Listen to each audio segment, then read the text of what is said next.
nous allons débuter l'étude du Rambam dans les lois de Shabbat, le chapitre 5. Le thème du chapitre 5 sont les lois de l'allumage des bougies de Shabbat. L'allumage des bougies de Shabbat, c'est une mitzvah, c'est un commandement, qui est un commandement des Rabbanan, c'est-à-dire un commandement instauré par les sages, car il y a 613 commandements de la Torah, et 7 commandements qui ont été instaurés par les Chachamim, qui s'appellent les mitzvot des Rabbanan. Une de ces 7 mitzvot, c'est la mitzvah de Hadlakat, Ner, Shabbat et Yom Tov, d'allumer une bougie avant Shabbat et Yom Tov. Et on va parler dans ce chapitre le détail de ces lois, quand les allumer, qui doit les allumer, de quelle façon les allumer, avec quel type d'huile, et qu'est-ce qu'on peut faire avec, les déplacer, etc. Et les lois de l'entrée et de la sortie du Shabbat. Donc nous allons tout de suite débuter le chapitre 5.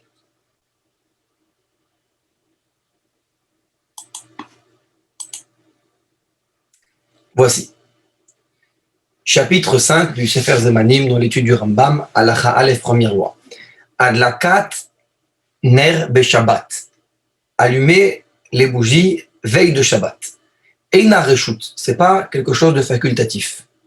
Im ratza madlik, im ratza no madlik, s'il veut il allume, s'il veut il n'allume pas. Velo mitzvah sheno chayav lirdof acharei ad she'asea. Ce n'est pas une mitzvah qu'on n'a pas l'obligation de faire. C'est-à-dire qu'il y a des mitzvot qui sont seulement si on souhaite faire quelque chose, à ce moment-là, on a cette mitzvah. Par exemple, quelqu'un qui veut se laver les mains pour manger, ou qui veut porter Shabbat d'une certaine façon, il va faire un hérouv. Et s'il veut porter, il peut faire le hérouv. S'il veut manger du pain, il doit se laver les mains. Mais il n'y a pas l'obligation de se laver les mains s'il ne va pas manger. Par contre, l'allumage des bougies de Shabbat, et la zechova, elle, c'est une obligation. Soit pour les hommes, soit pour les femmes, il faut qu'il y ait cette lumière allumée. Parfois, on pense que c'est une mitzvah uniquement pour les femmes. C'est une erreur. La mitzvah des bougies de Shabbat est soit pour les hommes, soit pour les femmes. La coutume est que la femme l'allume. Mais si un homme vit seul, ou il y a plusieurs étudiants de yeshiva, par exemple, dans un appartement, ils vont manger là-bas Shabbat, et il n'y a pas de femme, de dame mariée, qui va allumer les bougies. À ce moment-là, ce sont eux qui vont allumer, même un homme va allumer les bougies de Shabbat. Afilu el loma yochal, shoval l'aptachim veloker shem eno madlik, et aner, שזה בכלל עונג שבת, וחייב לברך קודם ההדלקה, même s'il n'a pas d'argent et il doit emprunter, il va le faire pour faire la mitzvah, parce que ça fait partie de Oneg Shabbat, c'est une mitzvah, du plaisir de Shabbat, et c'est un plaisir de manger lorsqu'il y a de la lumière. Lorsqu'on mange un repas et il fait sombre, il n'y a pas de plaisir, il manque au plaisir. Pour faire le plaisir du Shabbat, on va éclairer l'endroit, on va éclairer la maison, particulièrement la pièce où on mange. C'est la mitzvah sur laquelle on va faire la bénédiction des bougies de Shabbat. Et voici la bénédiction. Baruch ata Hashem Elokeinu melech haolam asher kideshanu b'mitzvotav v'tzivanu. Hashem nous a ordonné les hadlik ner shel Shabbat, d'allumer les bougies de Shabbat. Kedei Hashem mevachim al kol hadvarim shu chayav b'hem midivrei sofrim.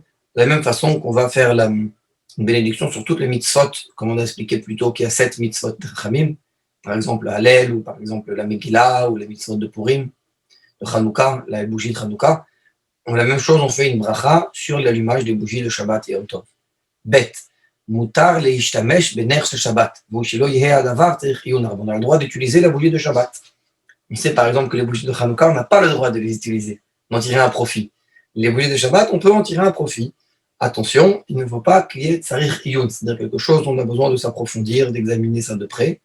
Donc la davar, c'est quelque chose où il faut faire très attention, s'approcher de près, on n'a pas le droit, de peur qu'il va ajuster la mèche, il va pencher la bougie pour s'approcher, etc. Et là, il va faire l'interdiction d'allumer et d'éteindre, comme on va expliquer que lorsqu'il va arranger une flamme, on participe à l'interdiction du Shabbat d'allumer ou d'éteindre s'il enlève de l'huile, etc. Gimel, amadlik.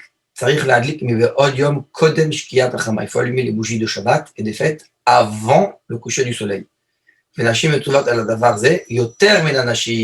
femmes, elles ont l'obligation des mitzvot de Shabbat plus que les hommes. Pourquoi?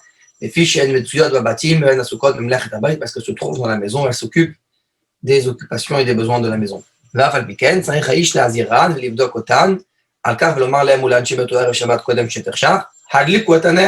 Mais l'homme, il doit faire attention que les bougies de Shabbat soient bien allumées, vérifier dans les gens de sa maison que les lumières de Shabbat ont bien été allumées en temps. Ça fait que Rachecha venichnas à Shabbat, ça fait que Nichnas en Malikim. S'il a un doute, oui, on n'est pas, c'était pas aujourd'hui le moment, aujourd'hui on a l'horaire précis de Shabbat avec une montre avec les minutes. Mais lorsque vous regardez le soleil qui se couche, ça peut être un moment où on a un doute si c'est le coucher du soleil ou pas. Dans le doute, on n'allume pas les bougies de Shabbat pour ne pas venir, Dieu préserve, à allumer une bougie pendant le Shabbat. On continue à la Chadalet. Mi shetishka hachama ashero shlosha kochavim benonim uzman anikra bein hashmashot bechol makom. Il y a un moment qui est entre le coucher du soleil et l'apparition de 3 étoiles de taille moyenne.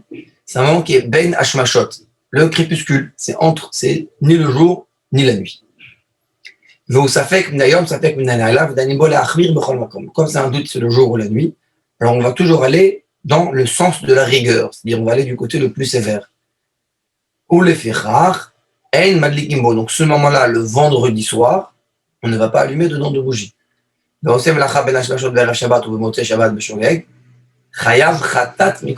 quelqu'un il a fait un travail, par inadvertance, il doit amener un sacrifice comme celui qui a fait un travail pendant le Shabbat. Quand est-ce qu'il fait nuit? Quand il y a des étoiles moyennes, pas les grandes et pas les toutes petites. Lorsqu'on voit ces 3 étoiles, ce sont la nuit sûre. Comme aujourd'hui on ne connaît pas exactement de quelles étoiles il s'agit, il y a des calculs simples et il y a aujourd'hui des calendriers et des montres, et donc il suffit de suivre les horaires indiqués dans chaque endroit. Et halacha 5, ptila shemadlikim ba leshabbat eno simotam medavar she'aur mesachsechet bo. כגון צמר ושיער ומשי וצמר הארז ופשתן שלא נופץ. Alors la mèche avec laquelle on allume, il faut faire attention que ce ne soit pas d'une matière qui va faire vaciller la flamme. De la laine, du poil de chèvre, de la soie, de la laine de cèdre, du lin non battu, vesif shel dekel umina et sarakim kaotsebam, des libiers de palmier, des fibres d'arbres tendres, c'est-à-dire ce sont des matériaux où la mèche ne va pas bien tenir. Il faut allumer avec une matière qui va retenir la flamme, comme pishtan et futsao big des shesh, le tsemer geffen, du lin qui a été travaillé, des tissus de lin, du coton, ou ce qui est semblable. Celui qui allume la lampe, il doit allumer avec la mèche qui sort de la lampe, donc la partie qui est extérieure, qui n'est pas trempée dans l'huile ou dans le combustible qui fait soutenir la mèche, de façon à ce qu'elle va bien briller.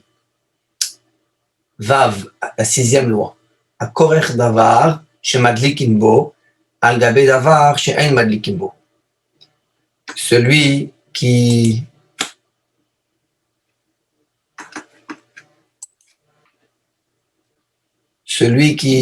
enroule quelque chose qu'on peut utiliser. Et il met autour de ça, autour de quelque chose qu'on ne peut pas utiliser. C'est-à-dire il a un matériau qui ne tient pas bien pour la mèche, et autour il met un matériau qui est bien. Im la avot aptila kedei losif ora asur, veim la akshot aptila kedei she'omedet velo teshil lemata mutar. Quel est l'objectif de faire cela? Et de là, ça va dépendre. Si l'objectif c'est pour rendre la mèche plus épaisse, pour augmenter sa lumière, c'est interdit. Parce qu'il y aura un matériau interdit qui a participé à augmenter la lumière. Mais si c'est pour consolider la mèche, ça c'est permis, parce que le matériau qui est au centre ne fait pas partie de la lumière, mais seulement pour consolider. Zain, notnim garir shel melach ou gris shel poul al pi haner be'erev Shabbat, shiye doleg b'leil Shabbat, לכל הפתילות שאין מדליקים בהם בשבת עושים מהם מדורה בין להתחמם כנגדה בין להשתמש לאורה בין על גבי מדורה בין על גבי ככה ולא אסור לה לעשותן פתילה לנר בלבד. On peut placer un grain de sel ou une fève tendue sur l'ouverture de la lampe afin qu'elle brûle mieux la nuit de Shabbat. Toutes les matières qu'on peut utiliser ou les lampes qu'on n'utilise pas pendant le Shabbat, que ce soit pour réchauffer ou pour utiliser de la lumière, que le feu soit sur le chandelier ou sur le sol. Les sages ont seulement interdit d'utiliser ces substances comme mèche pour une lampe, parce qu'avec ça, il y a un risque qui va les arranger pendant le Shabbat. 7. 8e halacha. Chet. Shemen shemadlikim bo le Shabbat cher she'inim shachar aptila. il faut utiliser de l'huile, que la mèche, elle tire cette huile. Il y a toutes sortes d'huiles qu'on n'utilise pas, comme la poix, la cire, l'huile de ricin, la graisse de la queue d'un agneau, le suif, on ne l'utilise pas tout cela. Pour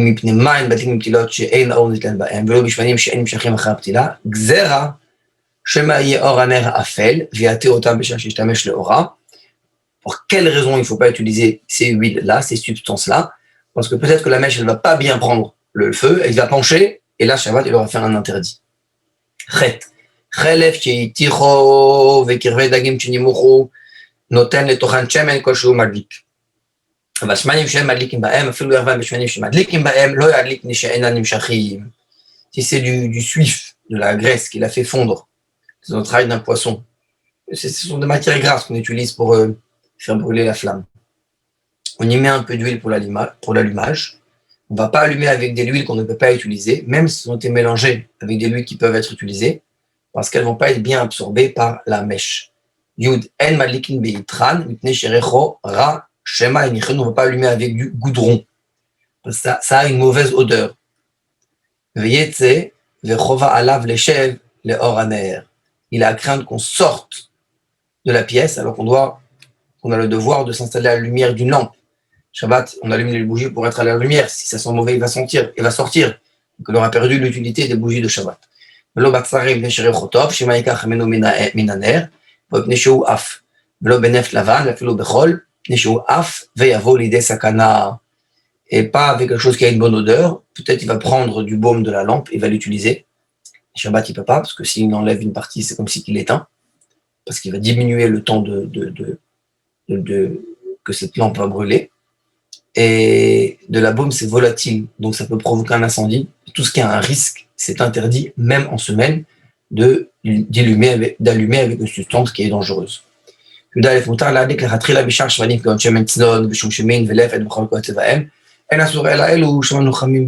a priori allumer avec d'autres types d'huile.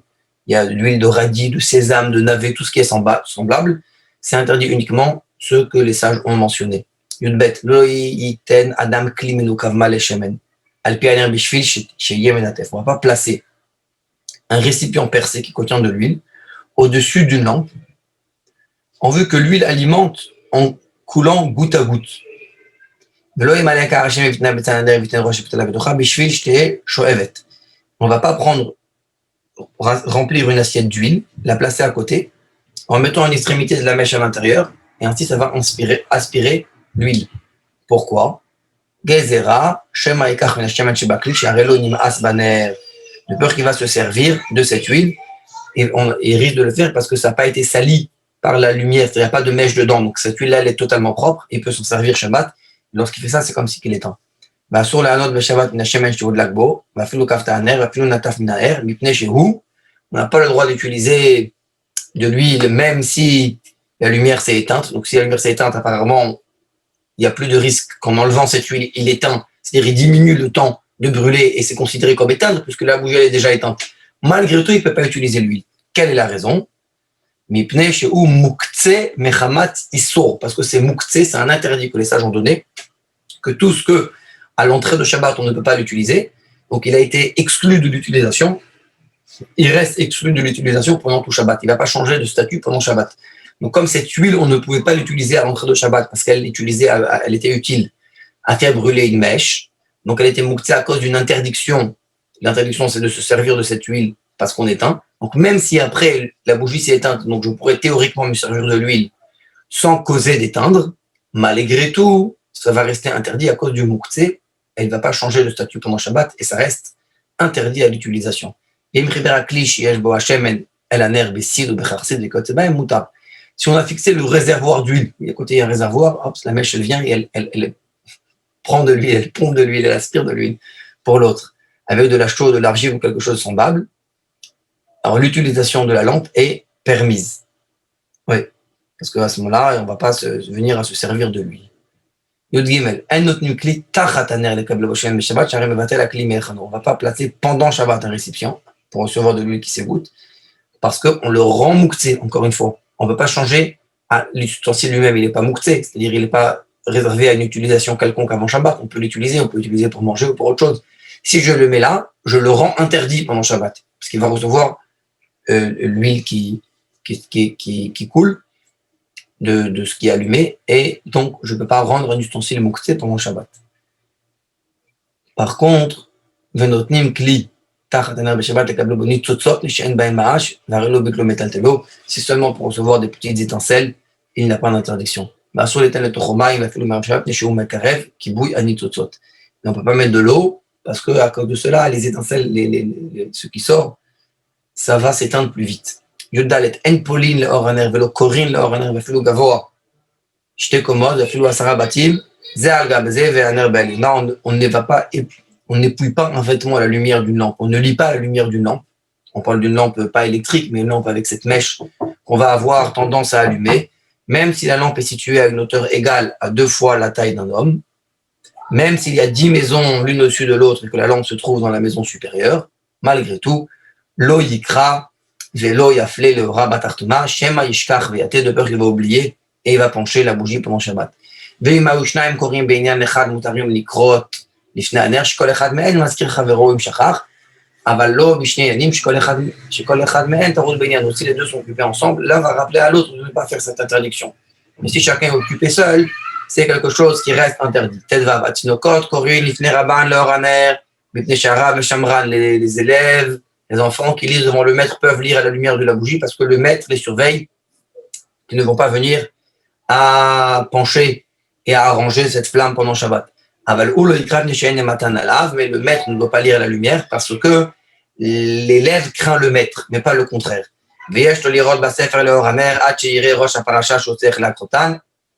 Il peut juste, pour regarder l'endroit, leur montrer c'est où le début du texte. Et ensuite, l'élève continue à lire. כלים הדומים זה לזה ואינם ניכרים, אלא בעיון הרבה, אסור להקריבן לאור הנר ולהבחין ביניהם, שמא ישכח ויטה, de trier des objets qui se ressemblent, il est interdit, de peur qu'il va venir à bouger de la lumière. On continue la suite de la loi Tetzain. לפיכך שמע שאינו קבוע, אסור לבדוק כוסות וקערות לאור הנר, מפני שאינו מכירן, comme il ne reconnaît pas quelqu'un qui n'a pas l'habitude, il ne va pas regarder la différence, il va oublier, il peut arriver à bouger la lampe pendant Shabbat. Là, cette huile avec cette mèche. Ben biner shel shemen zayit, ben biner shel left, que ce soit avec de l'huile ou avec du pétrole. Aval shamash kavu, amutar olifron le raner, que soit ou karot, mais she'enan tzeichim narbe. Celui qui a l'habitude, il a juste besoin de regarder un peu, il va le reconnaître tout de suite. Celui-là, il n'y a pas de problème. Ve'im haya ner shel shemen zayit, ein morin lo livdog aval bishur mutar, gzer hashema istapek menu, c'est de l'huile. Il y a un risque qu'il va venir à s'en servir. Faire attention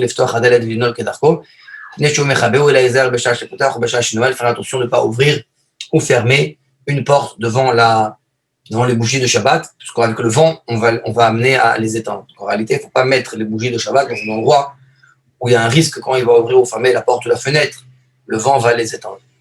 Sur les Shabbat, on ne peut pas ouvrir une porte volontairement pour que le vent souffle. Avec le vent souffle, il va attiser cette madoura, cette flamme, ce feu, c'est interdit. On peut placer une lampe de Shabbat sur un arbre, à Mechobar la Karka, qui est attaché au sol, il n'y a pas de risque à faire usage de l'arbre, puisque Shabbat, on n'a pas le droit de faire un usage de l'arbre. Bien sûr, dans un cas où il n'y a pas de risque de feu. Yutret, kol hamidnot vayarot shel Israël tokin baen shesh tkiyot be'erev Shabbat. B'makom gavoa hayu tokim kedei lashmiya kol anshe hamdina v'chol anshe hamigrash shela.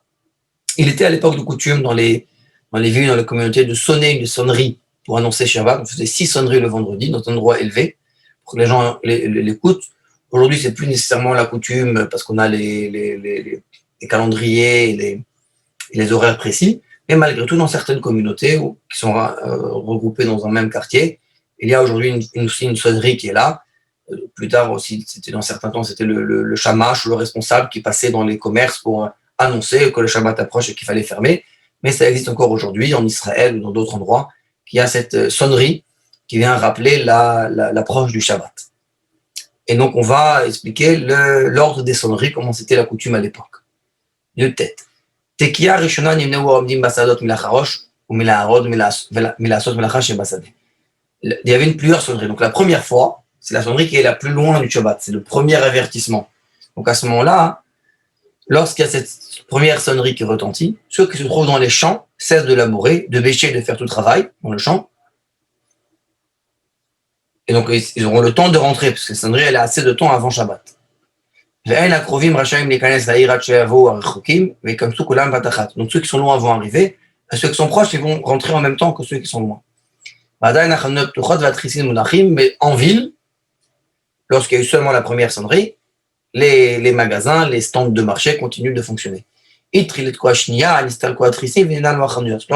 la deuxième sonnerie, les magasins ferment. Mais l'eau chaude des marmites, elle est encore posée sur les fourneaux. Lorsqu'il y a la troisième sonnerie, on enlève les casseroles du feu, on va les entourer pour les enfouir, ou de façon à ce qu'ils vont garder leur chaleur. C'était le système avant de garder les chaleurs, on les enfouissait ou les mettre sous des couvertures, quelque chose. Et après la troisième sonnerie, on allume les bougies de Shabbat.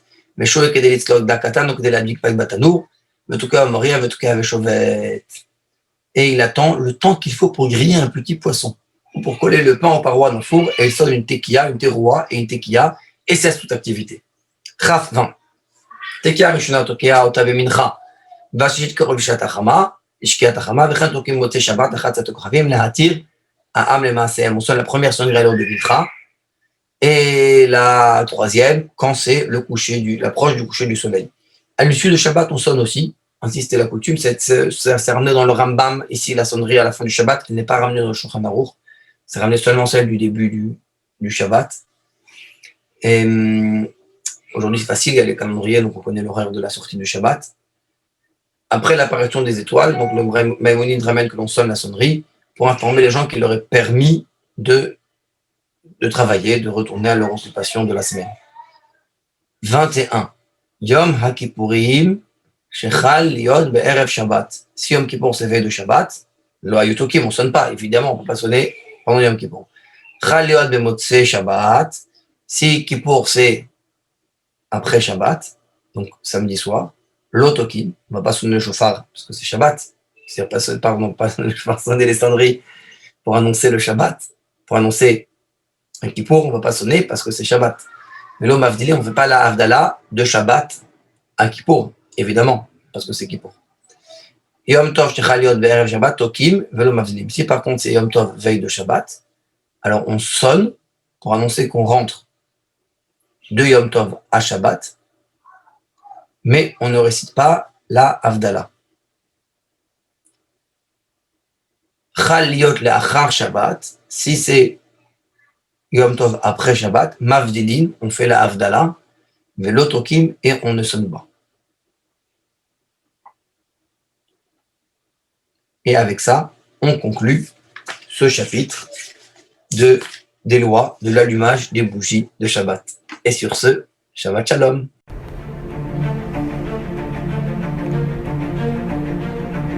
Et si connaître toute la Torah était possible, plongez-vous dans les joyaux de la Torah. Étude du Rambam, le Maïmonide, cours de qualité par des rabbins francophones aux quatre coins du globe. Un chapitre chaque jour, à raison de 20 minutes, pour finir en moins de 3 ans l'apprentissage de la Torah. Relevez le challenge, tous les soirs en direct à 20h30 ou 21h30 heure israélienne. Nos cours sont accessibles à tout moment, YouTube, Facebook et sur notre site torah24.com.